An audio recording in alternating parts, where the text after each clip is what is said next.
Venezuelan President Nicolás Maduro says he is open to talks with President Trump on a number of pressing issues, including drug trafficking, oil, and migration. In a pre-taped interview that aired on Thursday, Maduro said he is prepared to open a dialogue with the U.S., quote, whenever they want to, whenever they want. Now, this comes as President Trump and the administration now escalates its pressure campaign against Venezuela, with the U.S. military announcing it killed 5 people in strikes on 2 suspected drug boats as recently as 2 days ago.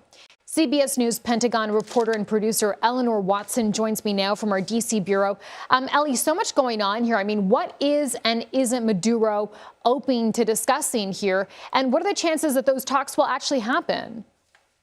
Well, President Maduro, with those comments, said he's open to discussing ways to combat drug trafficking and to discuss U.S. investment in oil, saying essentially that the U.S., he would talk to them about whatever they want, however they want it. We've heard about similar offers before because President Trump back in October said that Maduro had offered everything because he doesn't want to mess with the United States. Maduro now, with these comments, is offering publicly negotiations to ease the pressure campaign the U.S. has been waging against him for months. It's a campaign that started with those strikes against alleged drug boats, now includes seizures of oil tankers, and just last week, according to President Trump, drone strikes inside Venezuela.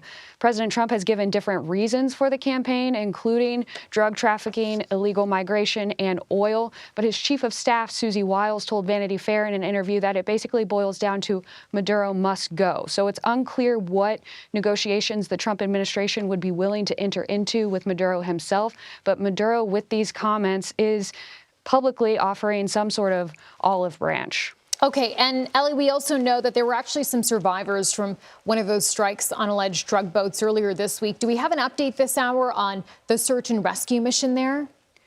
The Pentagon on Tuesday targeted 3 vessels. It says were traveling in a convoy in the Pacific. The strikes killed 3 individuals on the first vessel, but the remaining 2 vessels, the individuals on those vessels jumped into the water before their vessels were targeted and sunk. The Coast Guard initiated a search and rescue, which as of today is ongoing, according to a Coast Guard spokesperson.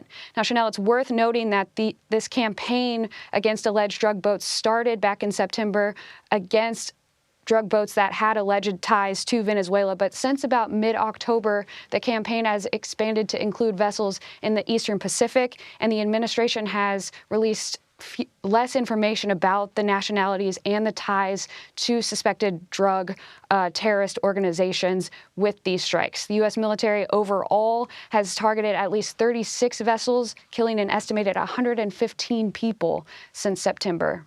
Okay, lots to follow here. Eleanor Watson, thank you.